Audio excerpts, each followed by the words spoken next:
Salam jumpa kembali saudara-saudariku yang terkasih dalam Tuhan kita Yesus Kristus. Salam sejahtera untuk kita semua. Berkat Allah yang Maha Kuasa senantiasa menyertai kita.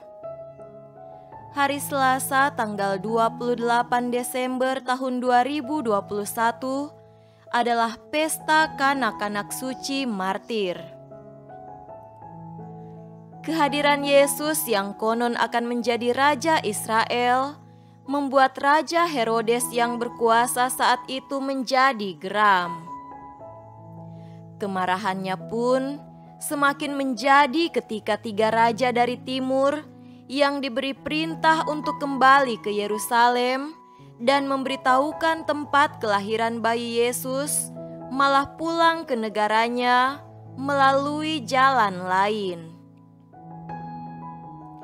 Agar kedudukannya tidak terancam dengan adanya bayi Yesus, Herodes pun memberi perintah untuk membunuh semua bayi di daerah Betlehem. Namun, maksudnya gagal karena bayi Yesus sudah diungsikan oleh kedua orang tuanya ke Mesir. Pada hari ini, gereja bukan hanya menghormati kanak-kanak yang mati itu sebagai martir-martir Kristus, tetapi juga mengenangkan nilai-nilai kesucian hidup dan kemurnian hati yang patut diperjuangkan oleh semua orang Kristen.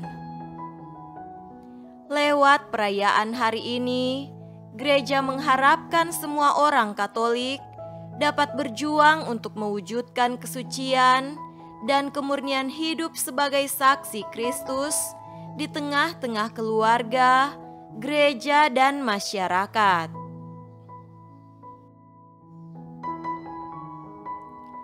Marilah kita mendengarkan dan merenungkan bacaan-bacaan kitab suci.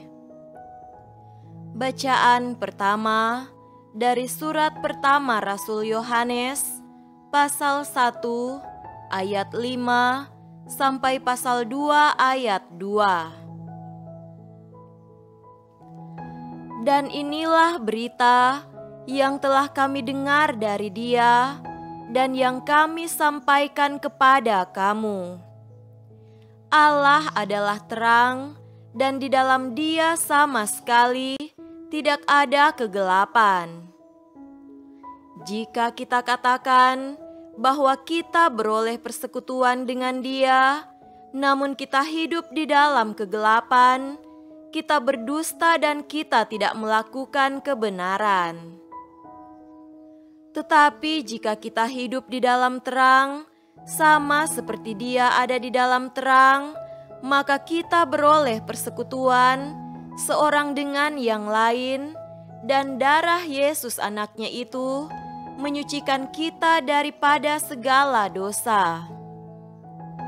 Jika kita berkata bahwa kita tidak berdosa, maka kita menipu diri kita sendiri dan kebenaran tidak ada di dalam kita. Jika kita mengaku dosa kita, maka Ia adalah setia dan adil, sehingga Ia akan mengampuni segala dosa kita dan menyucikan kita dari segala kejahatan. Jika kita berkata bahwa kita tidak ada berbuat dosa, maka kita membuat Dia menjadi pendusta dan firman-Nya tidak ada di dalam kita. Anak-anakku, hal-hal ini kutuliskan kepada kamu, supaya kamu jangan berbuat dosa. Namun jika seorang berbuat dosa, kita mempunyai seorang pengantara pada Bapa, yaitu Yesus Kristus yang adil. Dan Ia adalah pendamaian untuk segala dosa kita, dan bukan untuk dosa kita saja, tetapi juga untuk dosa seluruh dunia. Demikianlah sabda Tuhan. Syukur kepada Allah.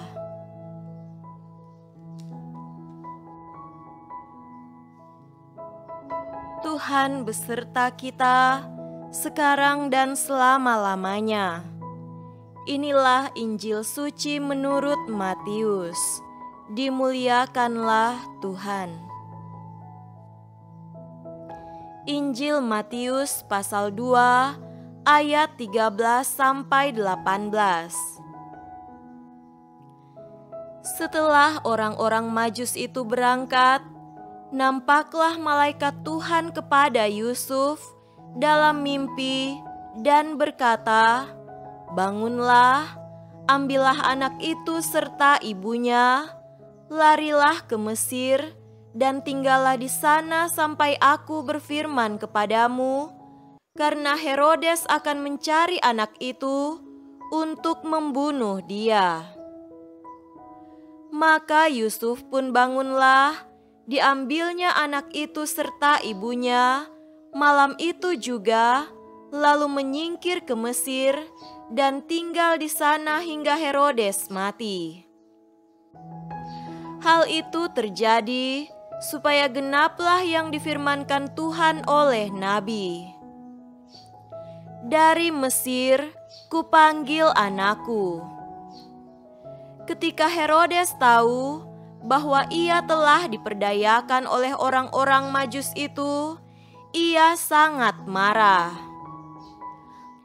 Lalu ia menyuruh membunuh semua anak di Betlehem dan sekitarnya, yaitu anak-anak yang berumur 2 tahun ke bawah, sesuai dengan waktu yang dapat diketahuinya dari orang-orang Majus itu. Dengan demikian, genaplah firman yang disampaikan oleh Nabi Yeremia. Terdengarlah suara di Rama, tangis dan ratap yang amat sedih. Rahel menangisi anak-anaknya, dan ia tidak mau dihibur, sebab mereka tidak ada lagi. Demikianlah sabda Tuhan. Terpujilah Kristus.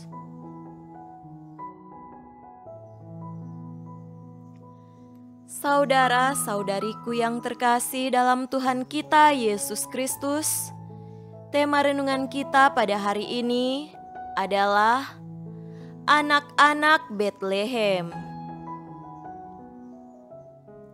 Kalau orang dikuasai amarah, ia bisa menggila dan kejam sekali, seperti Herodes.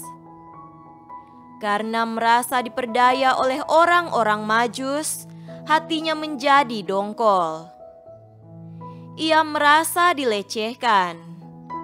Kekuasaannya terasa ambrol, maka meluaplah emosinya dan tak terbendung lagi.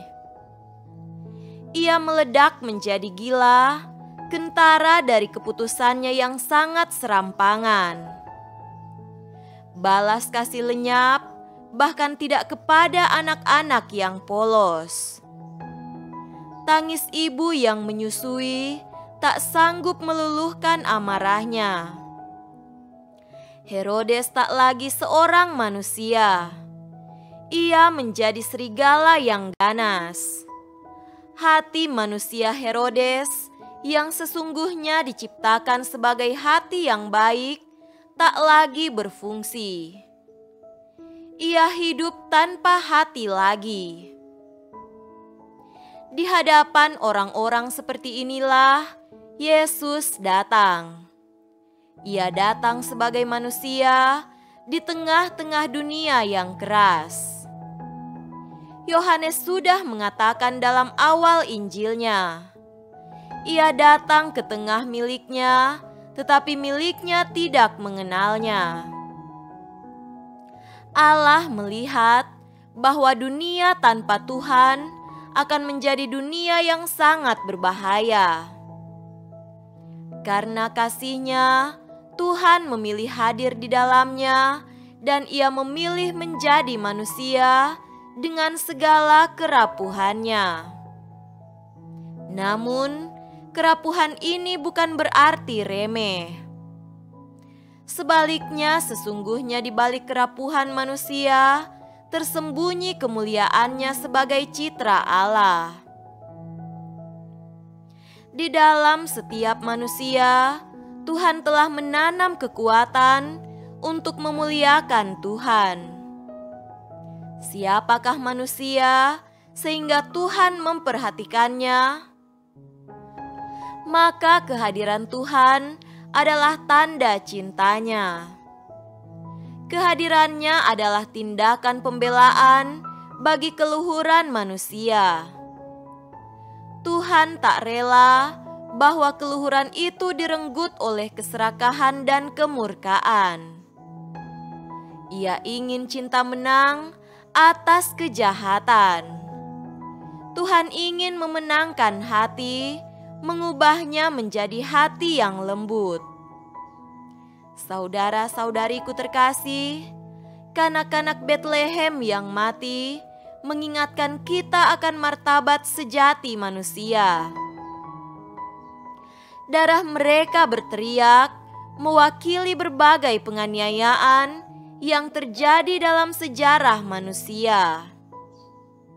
Tetapi mereka juga mengingatkan akan kasih Tuhan yang lebih besar lagi. Sekalipun berhadapan dengan keganasan dunia, Tuhan mau hadir dan berkarya. Tuhan hadir untuk meneguhkan martabat manusia yang dikasihinya. Itulah Natal. Semoga demikian. Amin.